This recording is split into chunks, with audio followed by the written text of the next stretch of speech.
Welcome, everyone, to How to Retire on Time. I'm Michael Decker here with David Franson from Kedrick Wealth. As always, this show is about you and answering your retirement questions, not the oversimplified advice you've heard hundreds of times. We actually want to get into the nitty gritty. So submit your questions to www.retireontime.com/ask.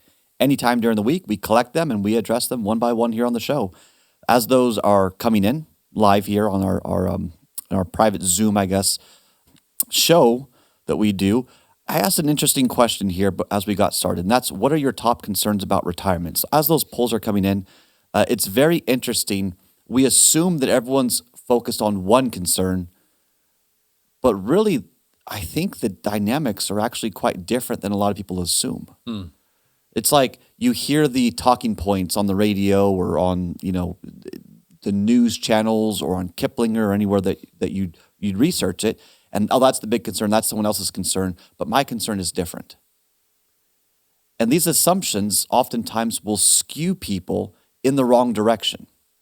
So I want to take a moment today and talk about your relationship with money and how that is going to have a significant impact on your retirement planning. Let me give you an example. How well do you know your neighbor, David? Fairly well. I mean, they haven't been over for dinner, but we've talked to them a lot over the years. Okay, no names. I don't want to know who they are, but That's right. a neighbor, so we don't want to single anyone out. That's right. We have many that we know. Yeah. So if you were to assume your neighbor and what they want, how would that differ from you? Just from a personality standpoint. Like, is your neighbor more aggressive? Are they more conservative than you? Like, Right. walk me through that just for fun here. Yeah. I mean, so obviously all of our neighbors come from different backgrounds. They have different tastes, different hobbies. They might not want to go hiking in Colorado, right? Or maybe they'd rather be on the beach, or maybe so they're going to want to fund different ways of living in retirement. They're going to live a different lifestyle. They are, yes. And would you imagine their investments are going to be different than yours? I It's would such a imagine leading so. question, but I'm going somewhere with it. Yeah, definitely they would be different. I mean, they have different family sizes, different family dynamics, They have a big family or a little family? smaller, littler. How many kids do you have? 5. Okay. Yeah. As your kids grow up, that might be a part of your retirement. It might not be as big of a retirement for them because all these little things are going to factor in. Mm-hmm. What is the thing that everyone wants in their investments? If you had to guess, I mean, you see Yeah. these appointments. What do people ask for? Yeah, so there are a few things that it's probably pretty universal, right? People want liquidity. Like they want to be able to access cash Whenever they want. Yep. whenever, wherever they Classic. want. They want growth. Make money. Yep. So they want their nest egg to grow, but they also want protection. Yeah. So They don't want to lose money, You don't want to lose. which is kind of funny. Warren Buffett's rule, don't lose money. What's the second rule? Don't forget number one. Yeah. It's like it's easier said than done. Yeah. Because the problem is you can't really get all three in any investment or product. It doesn't exist. So this is where we read all these things. And I'm kind of trying to weave all this together in one coherent thought. But we see our neighbors. They have different amounts of kids. They have different interests. Some want to travel. Some don't want to travel. Some are comfortable with market risk. Some are not comfortable with market risk. So we see those. And them, not necessarily your neighbors, but the articles, all these other things are influencing what you're trying to decide on. And you're trying to figure out, well, what's the wealthy doing? Or what's the right thing to do? And it's so out of context. Because there is no such thing as a perfect investment product or strategy. It doesn't exist. Nothing does everything well. And so you have to develop a portfolio where some of your assets are going to have growth and liquidity, which means there's risk, there's no protection. You've got some that have growth and protection, but you lack liquidity. So you have to sort through that laddering structure and however you want to create that architecture in your plan. And then you've got some that's got protection and liquidity, but it's not going to grow, so you're losing to inflation. And so how do you do that? How do you structure it? And then how do you then figure out what's right for you?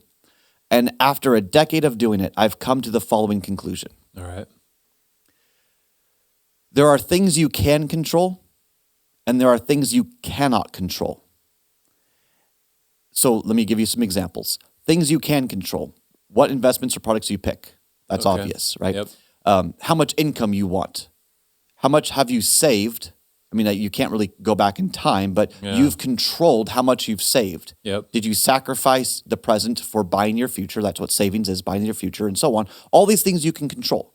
How you want to do your tax plan, you can control that.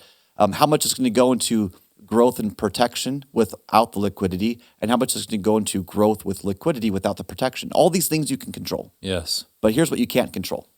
All right. The market, tax rates, healthcare costs, inflation. Yes. And so when you understand what you can control and you accept that and you accept what you cannot control, you then go to a position where you understand a prepared reaction is better than a risky prediction. And your reaction is going to be different than someone else's reaction. Yeah. What is a risky prediction? What kind of risky prediction can we make? Yeah, don't do this. Okay. But it's saying AI is the future, and so I'm going to put all my eggs in the AI basket. So you just buy NVIDIA and Broadcom and a couple of these AI companies. Yeah. And I say AI companies like the chip manufacturers, the semiconductors, or energy that feeds into it, those sorts of things. Okay. Yep. I do believe AI is the future. I'm not discounting that thesis. But the .com was the future. And if you did a bunch of those .com companies, some of them went bankrupt to zero. They went to zero. The stock price went to zero. Some of them went down 80%, like Cisco, which was the largest company in the early 2000s. The largest company in the world lost 80%. These are called risky predictions because you're banking your future on something you cannot actually control. Right. This is where greed comes in. That's a problem. So this is where you have to then ask yourself the harder questions. And this is a part of our planning process. So as you know, we always do the plan first. What do the projections show? Then we go down to the next level and explore strategies. Where are there leaks in your projections? There's an inefficiency here. There's an inefficiency there. Okay, let's flag that and let's address it. And then you pick out the investments or products. When you're going to the first and second step, the plan or the projections, and then the strategies, always ask yourself, okay, let's say in 7 years, 8 years, 9 years, you filed for Social Security. This is how much income you need from your portfolio. So that's your portfolio stress. These are the load-bearing walls, okay? And let's say you've got $2 million projected in your portfolio at that point, and you're looking for, I don't know, $80,000 from your portfolio. Okay, that's within the 4% threshold. That's not that big of a deal. Okay, you know, 4% of $2 million, $80,000. Okay, right. But if the markets tank, let's say $2 million now worth $1 million, Ooh. your withdrawal is now 8%. Does that affect your lifestyle? Are you willing to take an 8% withdrawal, or are you going to change your life accordingly? Now, ideally, you're not all at risk like that in the market. You're not all in equities, right? So if you're not all in equities, there's bond funds, there's real estate. Maybe you don't go down 50%. Maybe you go down like 25, 30%. Okay. And now your withdrawal is like 6%. Okay. That's a lot of math, but here's where I'm going. When you take income from your account, when it's down, you are locking in losses, making it more difficult for it to recover.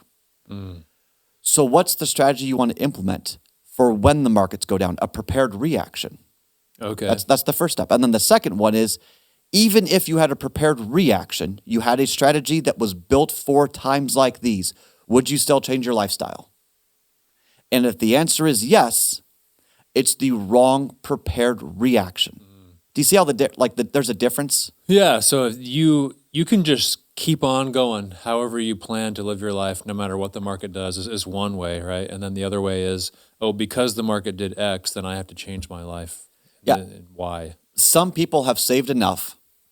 If the markets go down, they don't need to flinch. We have a portfolio model called the KDRC model. It's simple. It's built for flat markets. It's designed to handle the ups, the downs, and every which way the markets go. It's a risk dial that as the markets are going down, it goes into the more protective state. It's designed to do this. So people that follow the system, if the markets are down, you should still be fine. Hey, if you're listening in on this and you're going, gosh, I want to do it on my own, but I just want some guidelines. Look, If you go to retireontime.com, subscribe to our newsletter, you'll be a part of our first wave of our public subscribers. This is something we've held for our private clients. This is something we've been holding for a very special group of people, but we're making it more public for anyone that wants access.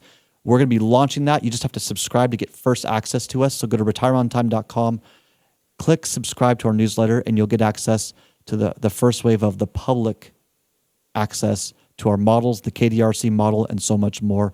All of it is intended to help you make better decisions as you prepare for retirement and retire.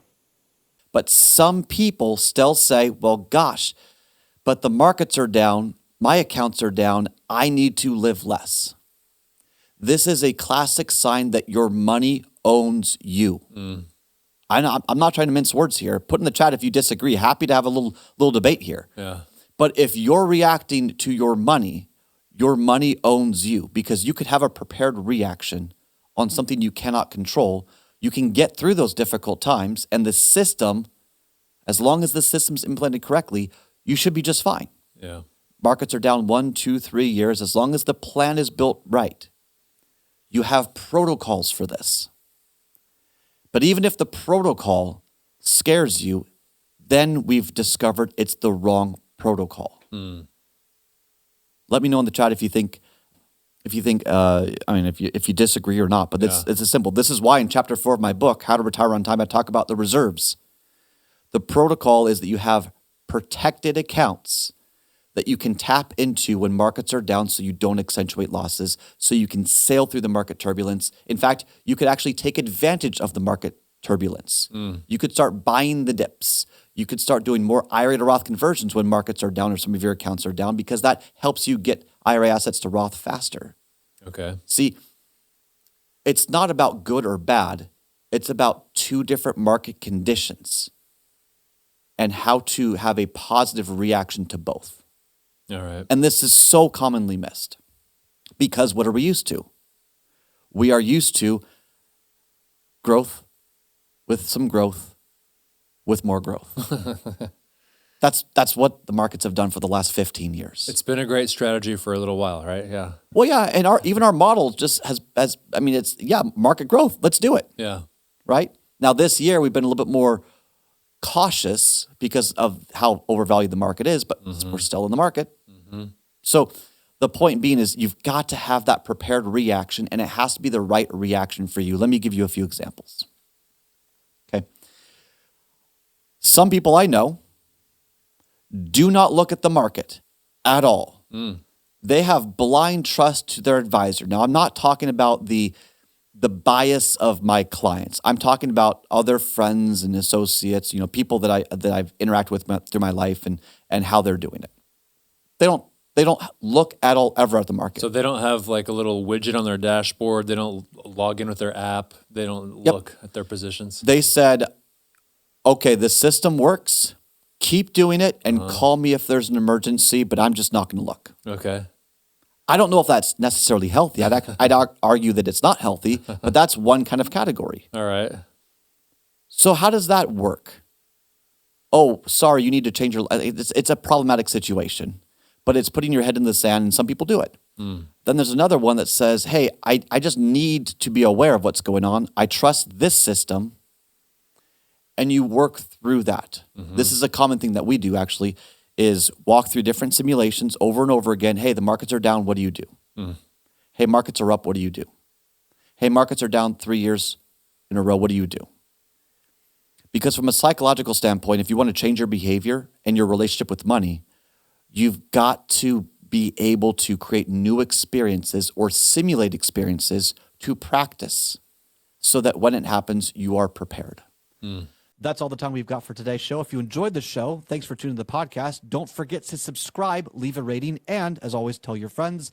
The larger the subscribers are, the better the content can be that fuels your preparation for retirement. We'll see you in the next show.